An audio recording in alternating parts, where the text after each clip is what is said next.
Bapak Ibu yang dikasihi Tuhan, tahu kok saudara atau saudara sadari atau mungkin sering dengar bahwa hidup yang kita hidupi sekarang hidup di zaman anugerah. Saudara sadar itu? Saudara tahu itu? Kita hidup yang kita hidupi sekarang ini, zaman yang kita lakukan ini adalah zaman anugerah bagi kita. Amin. Pertanyaan saya selanjutnya gini. Tahukah saudara kenapa kita disebut hidup di zaman anugerah? Mengertikah kita?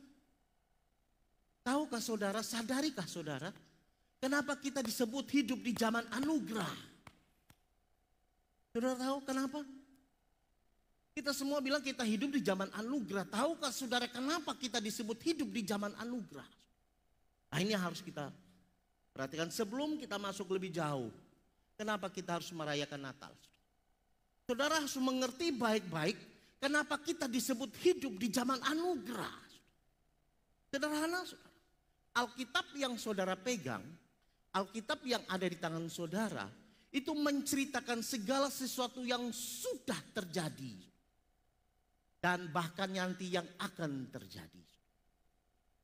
Alkitab yang ada di tangan saudara, itu sudah menceritakan tentang apa yang sudah terjadi, saudara. Kita sekarang hanya tinggal apa? Mempercayainya. Itu sebabnya kita disebut hidup zaman anugerah. Kenapa? Semua sudah terjadi. Berbicara tentang kelahiran, berbicara tentang dosa, berbicara tentang segala macam di dalam situ. Itu sudah ada, saudara. Jika kita pelajari dan baca Alkitab baik-baik, saudara. Saya percaya kita semua menjadi umat yang begitu mengasihi Tuhan. Kita begitu umat yang diberkati Tuhan. Kenapa? Karena di Alkitab yang saudara pegang itu semua sudah tercantum, semua sudah tercatat tentang apa yang kita butuhkan dalam hidup ini, saudara. Saudara, Yesus hadir, Yesus lahir ke dalam dunia ini, saudara, tidak hanya semata-mata berbicara tentang kekekalan, tapi dia datang membawa kabar baik bagi kita semua.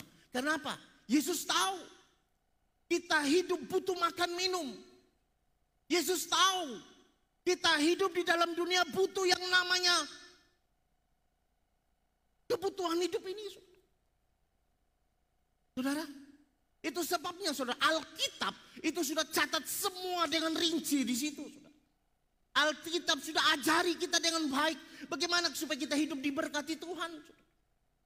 Itu sebabnya sekali lagi saya katakan, itu sebabnya kenapa kita disebut hidup di zaman anugerah. Kenapa? Di dalam Alkitab yang saudara pegang, semua sudah dicatat bagaimana supaya hidup kita diberkati Tuhan. Karena Yesus datang, saudara. Itu juga menjawab kebutuhan hidup manusia. Saudara, ada banyak ayat yang menuntun, yang membimbing kita supaya bagaimana hidup yang diberkati Tuhan. Tapi ada satu sisi yang lain, Yesus pun datang membawa berita baik tentang kita apa? Tentang kekekalan.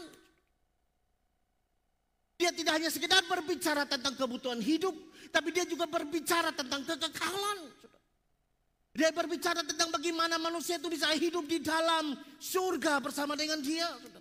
Hidup di dalam kemerdekaan. Kenapa? Karena Alkitab mencatat manusia sudah hidup di bawah kutuk dosa, saudara. Peristiwa pertama kali terjadi, peristiwa Adam dan Hawa. Saudara. Adam dan Hawa jatuh ke dalam dosa. Kenapa, saudara? Sederhana, saudara. Dosa ketaatan. Mereka tidak taat. Artinya apa? Manusia sudah hidup di bawah hukum dosa, saudara. Dan tidak ada satupun yang bisa selamat.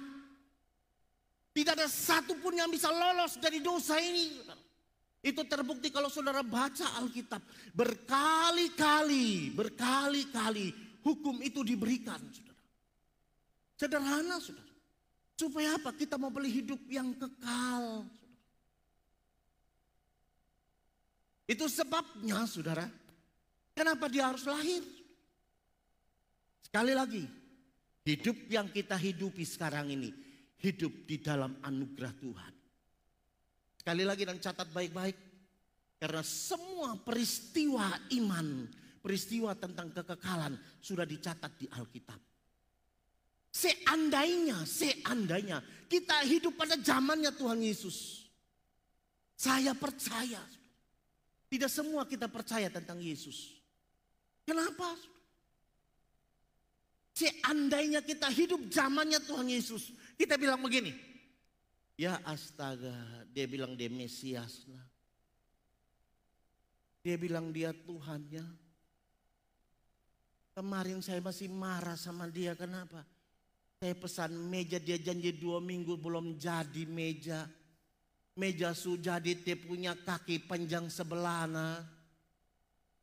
Besok dia bilang begini, akulah Mesias. Akulah Tuhan. Saudara bisa percaya itu? Itu sebabnya saya mau beritahu kenapa kita hidup di zaman anugerah. Karena peristiwa itu sudah terjadi. Kelahiran, kematian dan kebangkitannya. Itu menunjukkan bahwa dia itu tuh. Dan kita tidak salah untuk jadikan Yesus Tuhan dan Juru Selamatmu. Dari mana? Dari kitab yang saudara pegang. Itu sebabnya kita sebut hidup orang yang hidup di zaman anugerah. Hidup di dalam kasih karunia. Saya tidak bisa bayangkan seandainya pada waktu itu kita hidup pada zamannya Tuhan Yesus. Ya kan? Saya tidak bisa bayangkan. Ada seorang gadis dari Kanatang bilang gini, saya hamil dari Roh Kudus. Coba. Seandainya dari Tapundung datang bilang begini, Bapak, beta sudah duduk paruh 3 bulan. Siapa kau pelaki son ada? Kenapa kau bisa duduk paruh? Saudara bisa bayangkan itu? Bisakah kita percaya? Ada orang yang datang bilang dia hamil tanpa suami. Tapi hari ini kalau kita bisa percaya bahwa ada perempuan yang hamil tanpa suami lewat apa? Alkitab. Itu sebabnya kita bangga punya Alkitab. Itu sebabnya saya katakan kita punya alasan kenapa kita hidup dalam zaman anugerah saat ini. Kenapa? Semuanya sudah dicatat. Semuanya sudah ada. Tinggal kita taat. Tinggal kita percaya. Saudara, ini bulan-bulan Natal, saudara. Di kota-kota besar itu sudah terasa sekali, saudara. Mall-mall dihias, termasuk gereja kita sudah dihias. Tahun lalu pohon Natal pendek, sekarang kurang, harus beli yang tinggi. Sudah tinggi jadi masalah, terlalu besar. Saudara, kita pun merayakan Natal. Saudara tahu kenapa kita harus merayakan Natal? Apa ini hanya sebagian dari tradisi? Atau mungkin karena sudah biasa kita lakukan ini, saudara. Sekali lagi, saudara, ingat baik-baik peristiwa Adam dan Hawa, manusia sudah dikuasai oleh dosa. Dan banyak sekali dosa yang dibuat. Dan tidak ada satupun usaha manusia yang dapat luput dari dosa itu. Itu sebabnya waktu percakapan antara Yesus dan Nikodemus. Di mana itu? Yohanes pasal yang ketiga. Coba saudara buka di situ. Sekali lagi, ingat. Dia datang menjawab kebutuhan hidup manusia. Tapi tujuan utama dia datang tidak hanya sekedar memenuhi kebutuhan hidup manusia. Tapi hendak dia mau menyelamatkan kita. Supaya kita memperoleh hidup yang kekal. Satu kali Yesus bercakap-cakap dengan Nikodemus. Nikodemus ini seorang Farisi, ahli Taurat. Seorang pengajar Israel. Berbicara tentang kerajaan.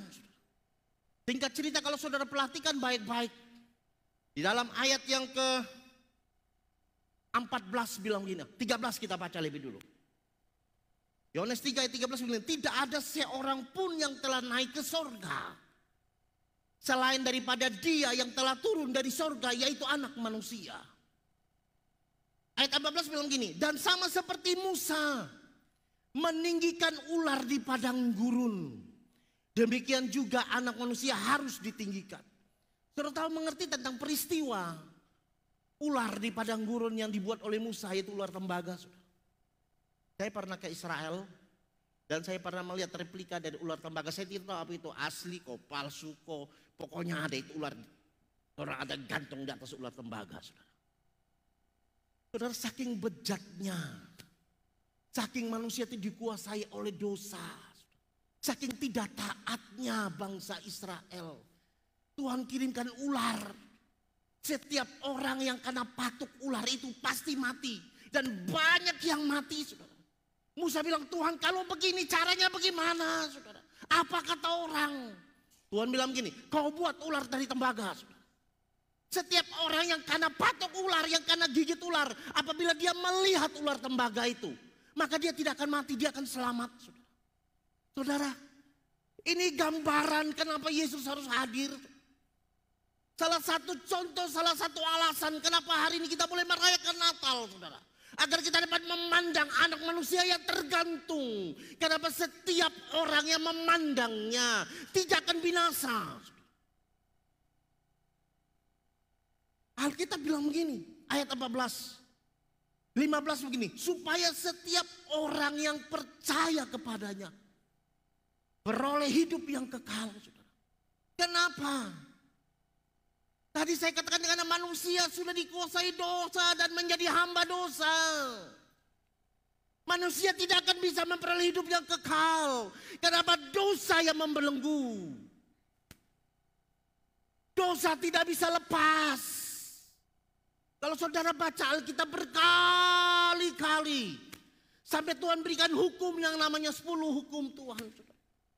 Tujuannya sederhana, saudara. Supaya manusia memperoleh hidup yang kekal. Supaya yang harusnya binasa tidak binasa.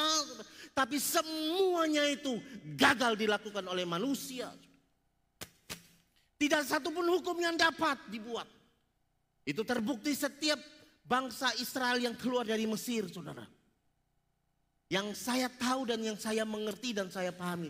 Tidak ada pun generasi pertama yang keluar dari Mesir itu masuk dalam tanah Kanaan. Tidak ada, saudara. Termasuk Musa. Tapi generasi kedua setelah Musa itu yang membawa, yang bisa masuk dalam tanah Kanaan. Kenapa? Ini gambaran daripada dosa. Ini gambaran dari dosa yang mengikat. Tidak ada satupun kita yang bisa selamat. Tidak ada satupun kita yang memperoleh hidup yang kekal, saudara. Itu sebabnya Alkitab bilang begini, Yohanes 3 ayat 16 bilang begini. Karena begitu besar kasih Allah akan dunia ini. Cintanya kepada kita. Cintanya bukan hanya omong-omong tok. Dibuktikan dengan apa? Dia mengaruniakan anaknya yang tunggal. Tujuannya apa? Sederhana. Barang siapa yang percaya kepadanya tidak binasa, melainkan memperoleh hidup yang kekal. Yesus bilang sama Nikodemus, ingatkah engkau tentang ular tembaga? Setiap orang yang kena patuk ular, setiap orang yang kena gigit ular, apabila memandang ular tembaga itu, dia akan selamat. Begitu juga anak manusia harus ditinggikan. Setiap orang yang percaya kepadanya tidak binasa. Ayat 16 bilang kita, karena begitu besar kasih Allah, cinta Allah kepada kita. Yang harusnya kita ini binasa. Yang harusnya kita ini ada dalam kegelapan. Yang harusnya kita adalah orang-orang hukuman. Yang patut dihukum. Kita sudah dikuasai dosa. Dan orang berdosa itu harus dihukum. Dosa itu sudah menjadi label kita. Tapi karena cintanya kepada kita, cintanya kepada manusia, dia berikan anaknya yang tunggal yang disebut Yesus itu. Supaya setiap orang yang memandang, setiap orang yang percaya, setiap orang yang taat kepadanya memperoleh hidup yang kekal. Alat selanjutnya bilang begini, saudara. Ayat 18 bilang begini. Barang siapa percaya kepadanya, ia tidak akan dihukum. Ia apa? Tidak akan dihukum. Barang siapa tidak percaya, ia telah berada di bawah hukuman. Sebab ia tidak percaya dalam nama anak tunggal. Saudara lihat. Betapa kita harusnya bersyukur. Kenapa? Semuanya sudah tercatat. Tinggal saudara taat. Hargai dan menghormati itu. Menjadi bagian dari hidupmu. Engkau akan diselamatkan. Engkau pindah daripada kegelapan kepada terangnya yang ajaib. Engkau bukan orang hukuman. Pada waktu engkau percaya kepadanya, engkau bebas dari hukuman. Tapi yang tidak percaya hidup di bawah hukuman. Karena hukuman itu sudah ada. Kita ini orang-orang yang sudah dijatuhi hukuman. Kita ini orang-orang yang sudah ditentukan untuk binasa. Tapi karena cintanya kepada kita, cintanya Tuhan kepada manusia, dia bilang manusia binasa, tidak ada satupun selamat. Tuhan tahu upaya manusia tidak akan mungkin bisa menyelamatkan kita. Tidak akan bisa. Kita pasti binasa. Itu sebabnya percakapan dengan Nikodemus seolah-olah Tuhan bilang begini. Kamu pasti binasa Nikodemus kalau aku tidak hadir di tempat ini. Kalau aku tidak lahir, kalian semua binasa. Karena begitu besar kasih Allah akan dunia. Dia mengurniakan anaknya. Setiap orang yang percaya kepadanya tidak binasa, memperoleh hidup. Yohanes pasal yang kelima. Coba kita lompat Yohanes pasal yang kelima supaya kita mengerti dan sadar. Karena banyak orang sekali tidak mensyukuri akan hidup ini.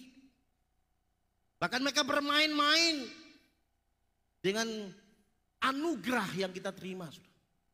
Yohanes pasal yang kelima ayat 24 yang lebih jelas bilang begini. Aku berkata kepadamu, sesungguhnya barang siapa mendengar perkataanku dan percaya kepada dia yang mengutus aku, ia mempunyai hidup yang kekal. Perhatikan baik-baik. Ia mempunyai hidup yang kekal dan apa? Tidak turut dihukum. Sebab ia sudah pindah dari dalam maut ke dalam hidup. Saudara, seharusnya kita menjadi orang Kristen yang radikal. Yang berkata sekali Yesus tetap Yesus. Kenapa? Karena kita hidup di zaman anugerah. Semuanya sudah terjadi. Semuanya sudah lewat. Dan tercatat di dalam Alkitab. Tinggal saudara percaya sungguh-sungguh. Engkau dan seisi rumah tanggamu. Jika percaya Yesus. Jika memandang sang anak manusia itu. Engkau selamat. Engkau tidak akan turut dihukum. Engkau sudah dipindah daripada kegelapan kepada terangnya yang ajaib. Bukankah harusnya kita menjadi orang-orang yang luar biasa. Orang-orang Kristen yang militan. Yang sekali Yesus tetap Yesus. Kalau kita sadar itu. Saya percaya kita jaga hati ini dengan baik. Tidak ada sampah-sampah di dalam hidup kita. Semuanya buang. Karena apa? Kita ini harusnya binasa. Kita harusnya dihukum. Tapi anugerah Tuhan berikan kepada kita. Dia lahir ke dalam dunia ini. Dia yang menanggung dosa kita. Dia yang menebus kita dan segala kesalahan kita. Jaga dan periksa hatimu baik-baik, saudara. Seringkali hati kita ini menjadi hati yang busuk. Kita lebih senang piara dosa dalam hati. Kebencian kita senang piara. Sakit hati kita senang simpan, saudara. Itu dibuktikan lewat apa? Ucapan-ucapan kita yang keluar. Karena Alkitab bilang yang keluar dari mulut dasarnya dari hati. Jika hatimu baik, yang keluar itu berkat. Ucapannya membangun. Tapi hatimu busuk. Yang keluar cacian, makian. Penghinaan dan penghujatan satu sama yang lain. Karena hatimu tidak benar. Ini orang yang tidak mengerti. Kenapa Yesus harus lahir? Kalau dia sadar siapa dia di hadapan Tuhan. Seandainya kita tahu siapa kita di hadapan Tuhan, saya yakin dan percaya kita tidak gampang hina orang lain. Kita tidak gampang mengutuki orang lain.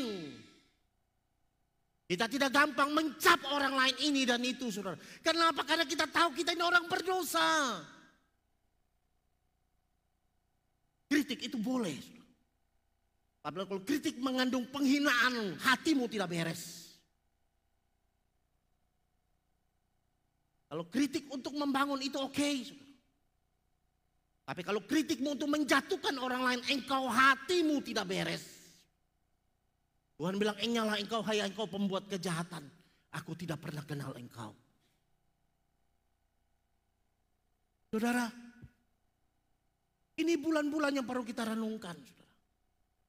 Bulan 12 ini bulan yang paling baik untuk kita renungkan. Apakah hidup kita ini sudah berkenan di hadapan Tuhan atau tidak? Apakah hidup kita sudah menjadi berkat atau tidak bagi orang lain? Atau sebaliknya hidup kita menjadi hidup yang menjadi batu sandungan bagi orang lain? Harusnya hidup kita itu mencerminkan bagaimana kasih Allah yang telah kita terima yang begitu besar. Kita tahu dan kita sadar siapa kita di hadapan Tuhan. Kita tidak lebih sempurna dari yang lain. Tapi mata kita selalu melihat kejelekan orang lain. Mata kita selalu mencap perbuatan orang lain. Padahal kita tidak pernah melihat perbuatan kita sendiri. Apakah sudah menyenangkan hati Tuhan atau tidak?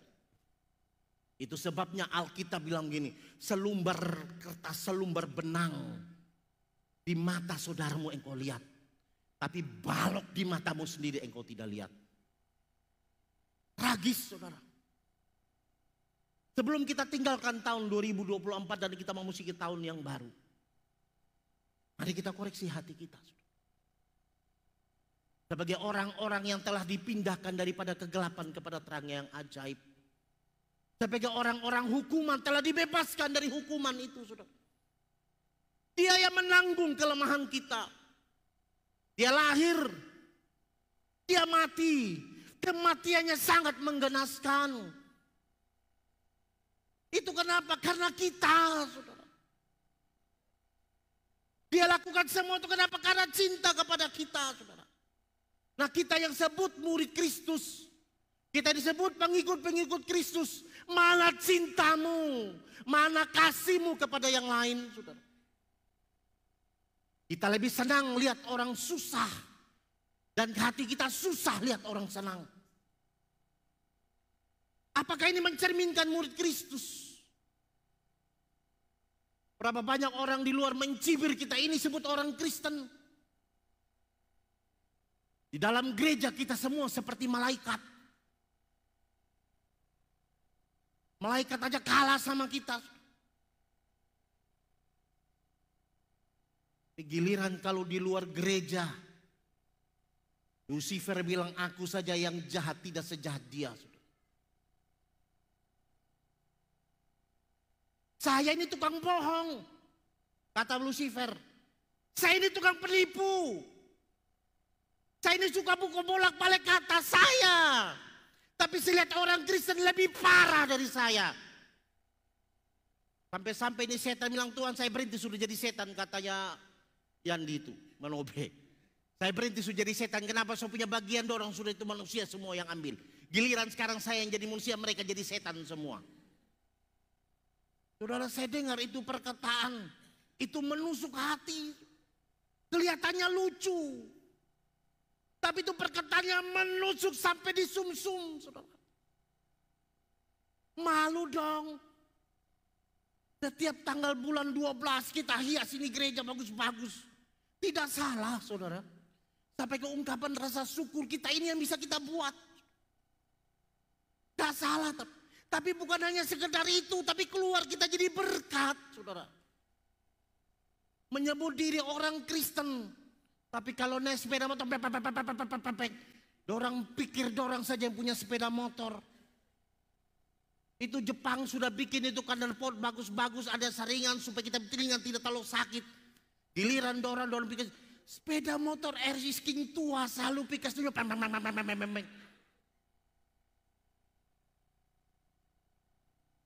Itu Jepang su atur pikir baik-baik bagaimana supaya suara itu bagus.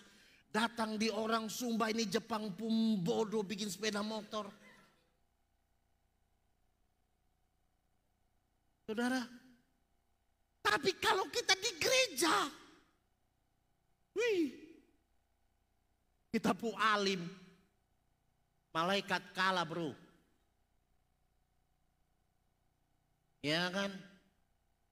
Tidak taat. Saudara tahu? Dosa yang mengikat manusia cuma satu, tidak taat. Karena ketidaktaatan itulah terus muncul rangkaian macam-macam.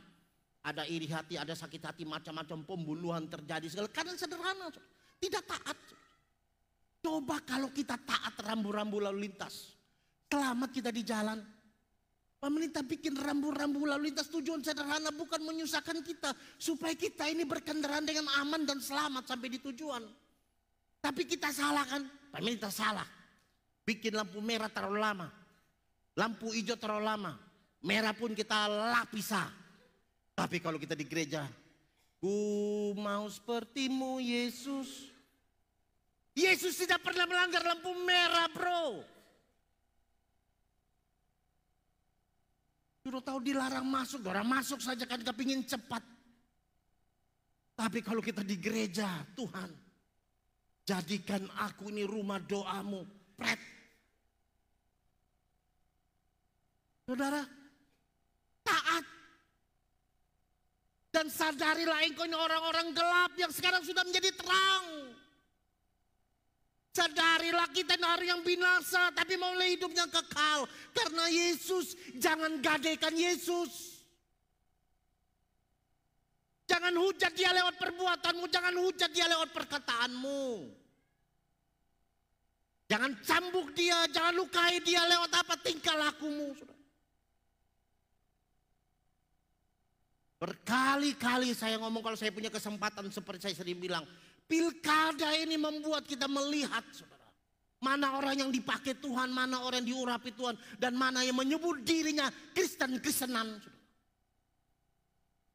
Dompumba maki minta ampun. Dorang pikir dorang saya yang punya mulut. Ya kan? Dorang punya, aduh. Dorang punya dukung ini kandidat ini, coba saya bilang dorang dukung sama Tuhan Yesus seperti kayak dorang dukung dompung kandidat itu bagus. Kalau hari kau menghormati, mengasihi Tuhan dan cinta Tuhan seperti engkau mengasihi kandidatmu, saya percaya gereja ini tidak ada bangku yang kosong. Waduh, keluar satu rumah ke rumah yang lain hanya bilang, jangan lupa ya kau tusuk dia punya, jangan lupa kau tusuk. Coba ini jemaat seperti itu, pikir luar dari rumah, percaya Yesus engkau diselamatkan, percaya Yesus engkau diselamatkan sudah. Tapi kalau untuk seorang kandidatnya nanti dia jadi bupati, dia tidak hewel juga dengan kau. Sudah. Ada di antara kita yang dukung ini kandidat yang menang sekarang besok kau jadi sekda. Tapi bakalai kan saudara, laki bini bakalai, tetangga bakalai, you dapat apa? Saudara? Dari rumah ke rumah, dari rumah ke rumah dorang masuk.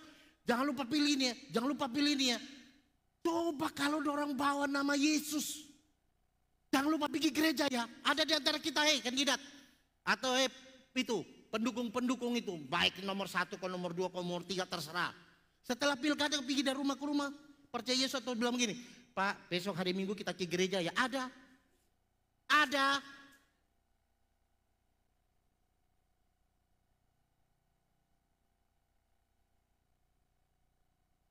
Bapak Ibu ini dikasih Tuhan. Harus. Karena kita ini orang-orang yang harusnya binasa.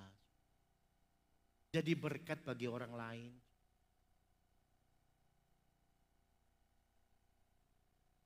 Kalau di gereja umpama nyanyi, ini kayak sudah begini. Orang begini. Tapi coba kampanye itu nyanyi Adelia dong punya bagoyang.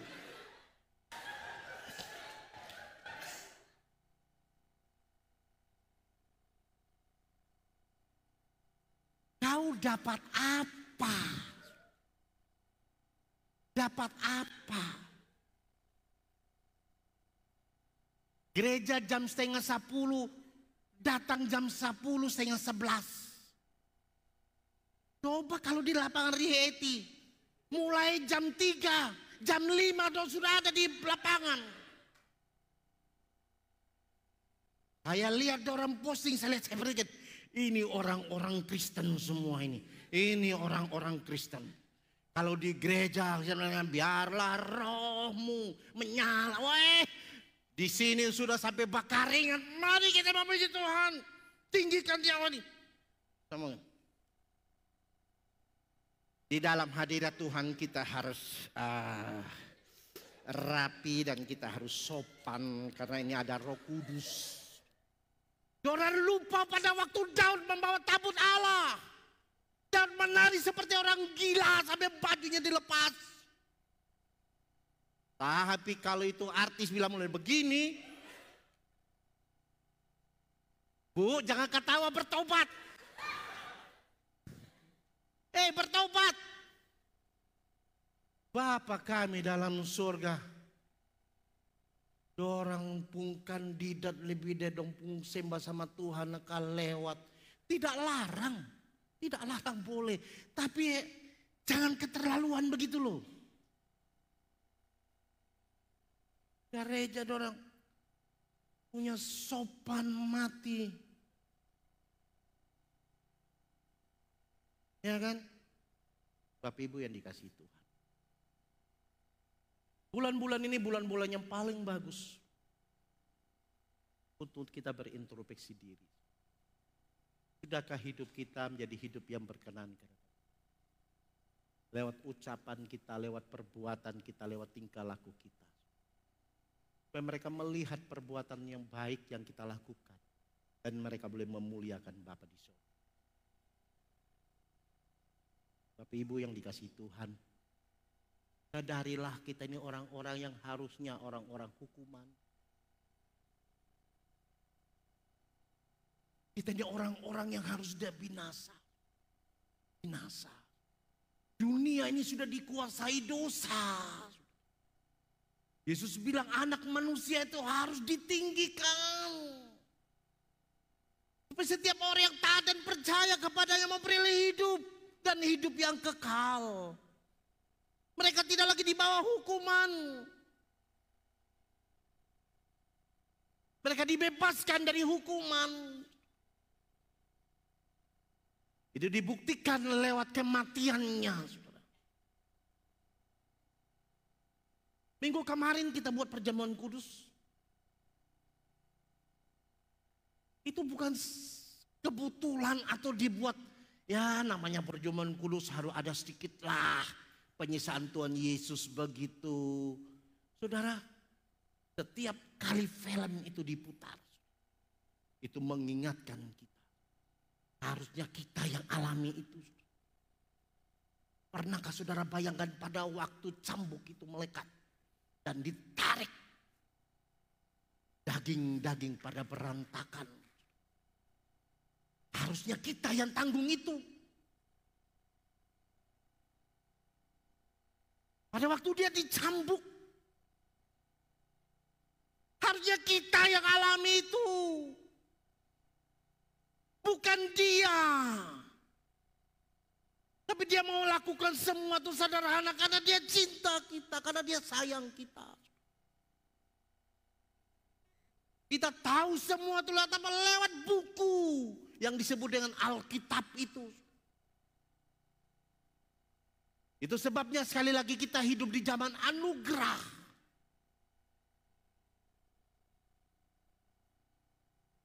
Dari itu. Mulai hari ini.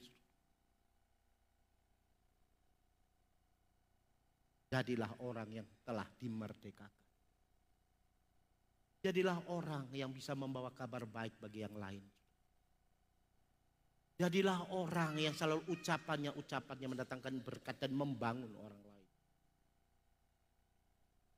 Ucapannya menghujat tanpa kita sadar. Salah yang memegang cambuk itu dan kita mulai mencambuk.